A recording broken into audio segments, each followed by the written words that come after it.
नमस्कार दोस्तों, study zone education के daily current affairs lecture series में आप सभी लोगों का एक बार फिर से स्वागत है। इस वीडियो में बात करेंगे आज के मोस्ट इंपॉर्टेंट करंट अफेयर्स के बारे में। तो ध्यान से देखिएगा इस पूरे वीडियो को। अगर आप किसी भी गवर्नमेंट जॉब एग्जाम की प्रिपरेशन कर रहे हैं जिसमें करंट अफेयर्स अनिवार्य रूप से पूछी जाती है, तो आप डेली करंट अफेयर्स देखने के लिए हमारे चैनल को फॉलो कर सकते हैं। इस चैनल पर आपको डेली सबसे पहले करंट अफेयर्स देखने को मिल जाएगी, जो कि काफ़ी डिटेल में होती है। बहुत कम टाइम में मैं काफ़ी डिटेल में आपको चीज़ें समझा देता हूँ। तो आपके आने वाले सभी एग्जामों के लिए हमारी ये करंट अफेयर्स सीरीज़ काफ़ी ज़्यादा बेनिफिशियल होगी। स्टार्ट करते हैं आज के करंट अफेयर अपने पहले क्वेश्चन के साथ। हमारा पहला क्वेश्चन है कि जुलाई 2020 में किस बैंक के द्वारा किसानों के लिए ई किसान दान ऐप लॉन्च किया गया है। ई किसान धन नाम का एक ऐप है जो अभी रिसेंटली किसने लॉन्च किया है, कौन से बैंक ने लॉन्च किया है? तो इसका जो सही आंसर है वो है ऑप्शन सी वाला, यानी कि एचडीएफसी बैंक ने। अभी रिसेंटली एचडीएफसी बैंक ने ई किसान धन नाम का एक ऐप लॉन्च किया है। ये ऐप देश के किसानों की मदद करेगा। उनको कृषि संबंधित जितनी भी चीज़ें हैं, चाहे वो सरकार की तरफ से योजनाएं हों या फिर बैंकिंग से रिलेटेड जो योजनाएं हैं जो किसानों के लिए लॉन्च की गई हैं, उन सभी की जानकारी आपको ई किसान धन ऐप में मिल जाएगी। इसके अलावा जो किसान हैं वो इस ऐप की मदद से लोन वगैरह के लिए भी अप्लाई कर सकते हैं। उनको लोन के बारे में भी जो है इससे जानकारी मिल जाएगी, और क्या क्या डॉक्यूमेंट चाहिए, किस तरीके की प्रोसेस होगी, वो सभी जानकारी इस ऐप के द्वारा उनको मिल सकती है। तो एचडीएफसी बैंक ने जो है ये ऐप लॉन्च किया है। एचडीएफसी बैंक की अगर हम बात करते हैं तो इसका मुख्यालय मुंबई में है और इसके प्रबंध निदेशक वर्तमान में आदित्य पुरी हैं। क्वेश्चन नंबर सेकंड है कि जुलाई 2020 में भारत का पहला प्लाज्मा बैंक कहाँ खोला गया? भारत का पहला प्लाज्मा बैंक नई दिल्ली में खोला गया। आपने ये क्वेश्चन 2-4 दिन पहले हो सकता है पेपर वगैरह में पढ़ा होगा। उस वक्त एक क्वेश्चन के बीच में मैंने आपको ये बात बताई थी कि दिल्ली में जो है प्लाज्मा बैंक भी खोला जाएगा। तो अब जो है इसका उद्घाटन हो चुका है आज, तो ये याद रखिएगा, ठीक है। दिल्ली में जो है नई दिल्ली में पहला प्लाज्मा बैंक खुल चुका है। ये देश का पहला प्लाज्मा बैंक है। One of the most important question ये हमारे एग्जाम के लिए बनेगा, तो आप इसको ज़रूर याद रखिएगा। इस प्लाज्मा बैंक में कोविड-19 के जो मरीज़ हैं जो ठीक हो गए हैं, वो 14 दिन के बाद अपना जो प्लाज्मा है वो दान कर सकते हैं। तो जिस तरीके से होता है ना ब्लड बैंक वगैरह होते हैं, तो उसी तरीके से प्लाज्मा बैंक है। तो जो लोग कोविड-19 के मरीज़ जो ठीक हो गए हैं, वो 14 दिन बाद अपना जो प्लाज्मा है वो दान कर सकते हैं, और उस प्लाज्मा का इस्तेमाल करके जो और पॉजिटिव लोग हैं उनके इलाज में जो है यहाँ पर मदद की जाएगी। ठीक है, याद रखिएगा, इंपॉर्टेंट क्वेश्चन है। क्वेश्चन नंबर थर्ड है कि हाल ही में एशिया की पहली ये जब इस टाइप के क्वेश्चन एग्जाम में पूछे जाते हैं ना, ये वाला तो ये क्वेश्चन जो है हमेशा इसी तरीके से पूछे जाते हैं। तो आपको ये ज़रूर पता होना चाहिए, ठीक है। इसी तरीके से इसमें और कुछ अलग से नहीं पूछा जाता। अगर कोई नई चीज़ खुली होगी तो डायरेक्टली आपसे पूछ लेगा कि कहाँ पर जो है इसका उद्घाटन किया गया या कहाँ पर लॉन्च किया गया। तो इसको इसी तरीके से याद रखा करिए।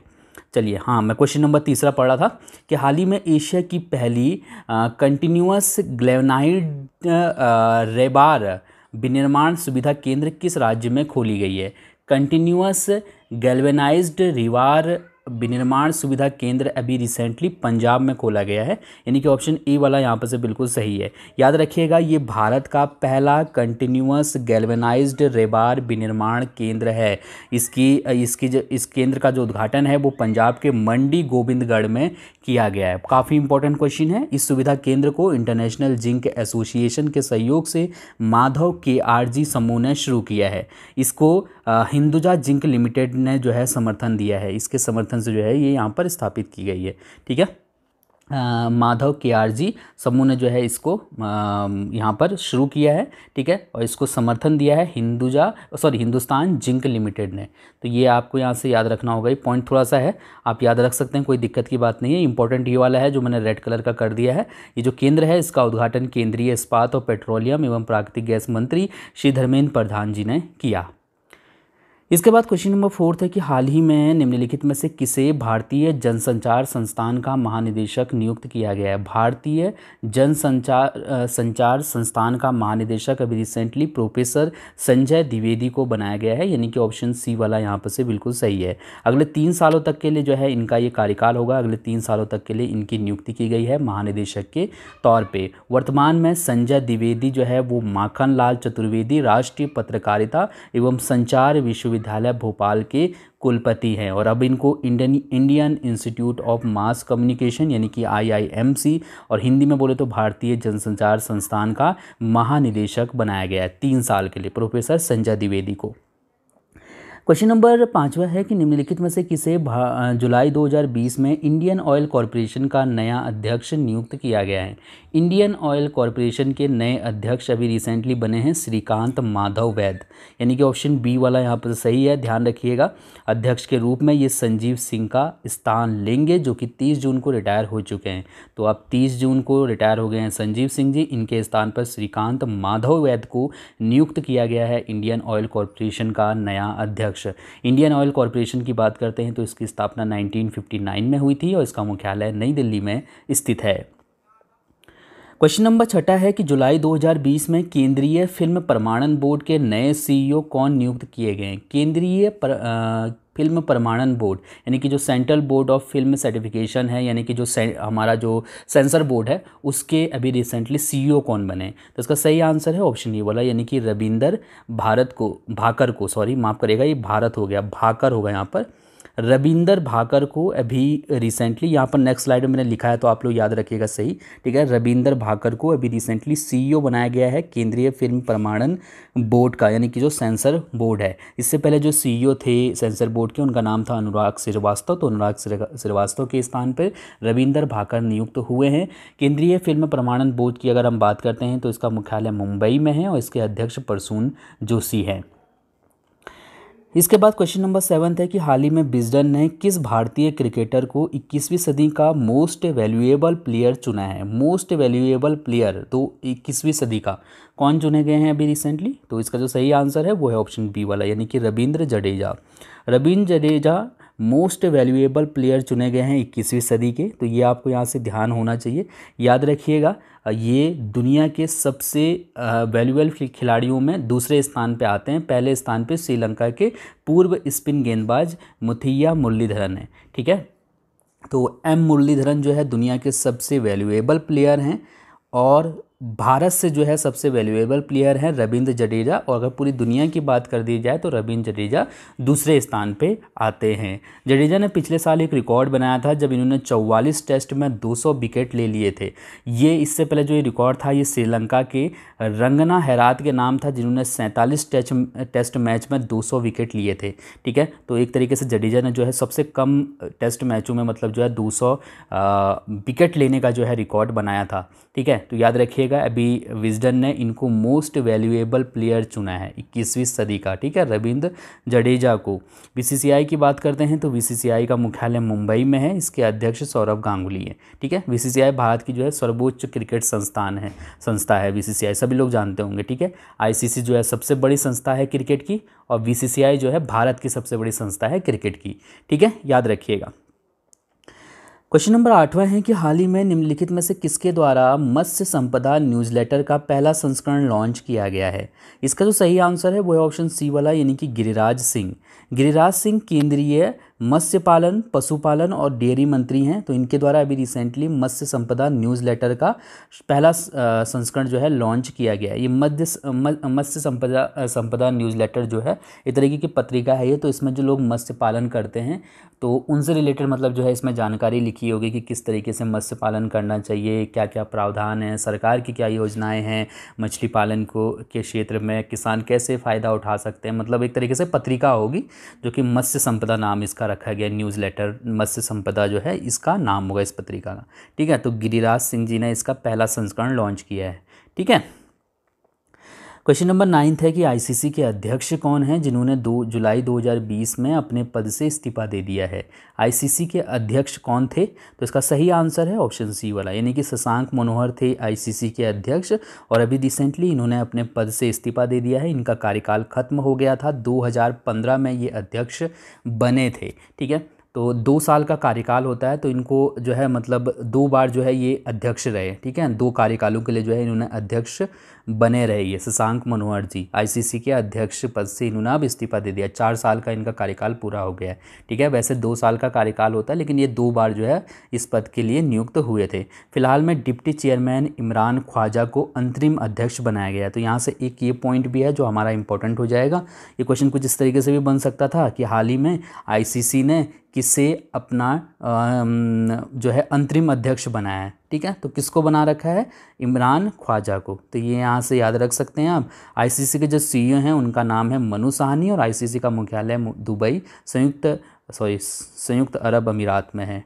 ठीक है, संयुक्त राज्य अरब अमेरिका हो गए, संयुक्त अरब अमीरात में है। तो ये आप याद रख सकते हैं। दुबई में जो है आईसीसी का जो है मुख्यालय है। ठीक है, क्वेश्चन नंबर 10वां है कि निम्नलिखित में से किसे जिनेवा में संयुक्त राष्ट्र और अन्य अंतर्राष्ट्रीय संगठनों के लिए भारत का प्रतिनिधि चुना गया है, स्थायी प्रतिनिधि चुना गया है? इसका जो सही आंसर है वो है ऑप्शन ए वाला, यानी कि इंद्रमणि पांडे को। अभी रिसेंटली इंद्रमणि पांडे को जिनेवा में संयुक्त राष्ट्र और अन्य अंतर्राष्ट्रीय संगठनों के लिए भारत का स्थायी प्रतिनिधि चुना गया है। आपकी जानकारी के लिए बता दूं कि इंद्रमणि पांडे 1990 बैच के भारतीय विदेश सेवा के अधिकारी हैं और वर्तमान में ये विदेश मंत्रालय में अतिरिक्त सचिव के रूप में कार्यरत हैं। स्थायी प्रतिनिधि के रूप में इससे पहले राजीव कुमार चंद्र जो है इस पद पे तैनात थे। तो अब राजीव कुमार चंद्र की जगह पर इंद्रमणि पांडे जिनेवा में संयुक्त राष्ट्र और अन्य अंतर्राष्ट्रीय संगठनों के लिए भारत के स्थायी सदस्य होंगे। ये भी काफ़ी इंपॉर्टेंट क्वेश्चन है, याद रखिएगा इनका नाम। ठीक है, क्वेश्चन नंबर 11वां है कि निम्नलिखित में से कौन पाकिस्तानी सेना की पहली महिला लेफ्टिनेंट जनरल बनी है? ये भी बहुत इंपॉर्टेंट क्वेश्चन है। इस तरीके की नियुक्तियां कहीं काफ़ी पूछे जाते हैं, जो फर्स्ट टाइम वाले जो होते हैं ना वो बहुत पूछे जाते हैं एग्जाम में। तो इसका सही आंसर ऑप्शन बी वाला, यानी कि डॉक्टर निगार जौहर। डॉक्टर निगार जौहर जो है वो पाकिस्तानी सेना की पहली महिला लेफ्टिनेंट जनरल बनी है। ठीक है, डॉक्टर निगार जौहर आर्मी मेडिकल कोर के जीडीएमओ यानी कि general duty medical officer branch से हैं।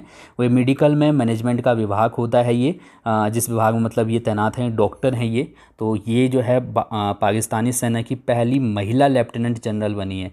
ठीक है, इनके पापा भी जो है आर्मी में ही थे और इनके हस्बैंड जो हैं वो भी आर्मी में ही है। काफ़ी इंपॉर्टेंट क्वेश्चन है, इसको ज़रूर याद रखिएगा। इसके साथ ही ये पाक सेना की पहली महिला सर्जन जनरल भी नियुक्त हुई हैं। ठीक है, तो ये आपको यहाँ से याद रखना होगा। जैसे कि मैं बार बार बोल रहा हूँ कि इस टाइप के क्वेश्चन एग्जाम में पूछे जाते हैं, तो ऐसे क्वेश्चन आप चाहें तो अलग से नोट जरूर करा करिए जो नई नियुक्तियाँ हुई हैं। ठीक है, क्वेश्चन नंबर 12वां है कि जुलाई 2020 में केंद्र सरकार ने किस राज्य को 6 माह के लिए अशांत क्षेत्र घोषित किया है? यहाँ पर सही आंसर ऑप्शन ई वाला हो जाएगा, यानी कि नागालैंड को। अभी रिसेंटली केंद्र सरकार ने नागालैंड को 6 माह के लिए अशांत क्षेत्र घोषित किया है। या फिर ये क्वेश्चन कुछ इस तरीके से बन सकता था कि केंद्र सरकार ने किस राज्य में अफसपा को 6 माह के लिए बढ़ाया है। ठीक है, तो जहाँ पर अफसपा जो है लागू होता है वहाँ पर अशांत क्षेत्र जो है माना जाता है। केंद्र सरकार ने सशस्त्र बल विशेष शक्तियाँ अधिनियम 1958 की धारा 3 के द्वारा प्रदान की गई शक्तियों का प्रयोग करते हुए 30 जून 2020 से 6 महीने के लिए पूरे नागालैंड को अशांत घोषित किया है। ये अफसपा काफ़ी विवादित कानून है भारत का। इस कानून के अंतर्गत जितने भी जो सशस्त्र बल होते हैं उनको कहीं पर भी जो है अभियान चलाने और बिना किसी पूर्व सूचना के किसी भी व्यक्ति को गिरफ्तार करने का अधिकार होता है।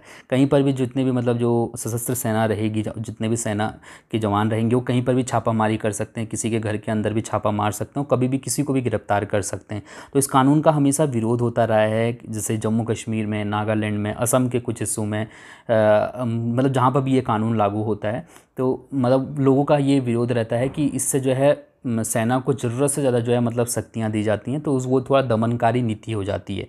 ठीक है, लेकिन क्योंकि नागालैंड में जो है अभी परिस्थितियाँ थोड़ा सा ख़राब चल रही हैं, वहाँ पर राजनीतिक अस्थिरता है और इसी वजह से जो है यहाँ पर हालांकि सरकार और जो यहाँ का जो लोग हैं, माओवादी हैं, उनके बीच में जो है बात चल रही है।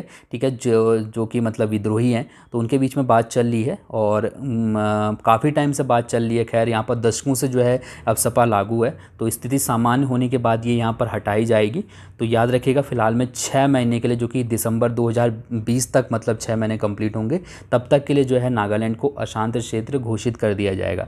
दूसरा क्या होता है, जो भी अशांत क्षेत्र होता है वहाँ पर अगर आप जाना चाहते हैं, मान लीजिए अगर आप नागालैंड जाना चाहते हैं तो वहाँ पर आपको विशेष परमिशन लेनी पड़ेगी अगर आप अशांत क्षेत्र में प्रवेश करते हैं तो, ठीक है। तो ये थोड़ा सा कुछ जो है वहाँ पर मतलब अलग से नियम हो जाते हैं, वरना भारत के आप किसी भी राज्य में जो है जा सकते हैं बिना परमिशन के, लेकिन जहाँ पर ये लागू होता है कानून वहाँ पर थोड़ा सा अलग से परमिशन वाला सिस्टम चलता है। अब बात करते हैं आपके लिए कल के प्रश्न की। इस प्रश्न का उत्तर आपको कमेंट करके बताना था। आपके लिए प्रश्न था कि किसने जर्मन बुक ट्रेड का प्रतिष्ठित शांति पुरस्कार जीता है 2020 में। आप में से काफ़ी लोगों ने इसका आंसर सही दिया था, तो इसका जो सही आंसर था वो था अमर्त्य सेन, ठीक है। अमर्त्य सेन ने जर्मन बुक ट्रेड का प्रतिष्ठित शांति पुरस्कार जीता है। अब बात करते हैं आपके लिए आज के प्रश्न की। इस प्रश्न का उत्तर आप मुझे कमेंट करके बता सकते हैं। आपके लिए आज का प्रश्न है कि निम्नलिखित में से किस राज्य में कोरोना संक्रमण को पूरी तरह से समाप्त करने के लिए किल कोरोना अभियान शुरू किया गया है। किल कोरोना अभियान ये कहाँ पर शुरू किया गया, कौन से राज्य में, ये आप कमेंट करके बता सकते हैं। थैंक यू सो मच इस वीडियो को देखने के लिए। अगर आपको कोई चीज़ समझ में ना आई हो तो आप कमेंट करके मुझसे पूछ सकते हैं। Thank you.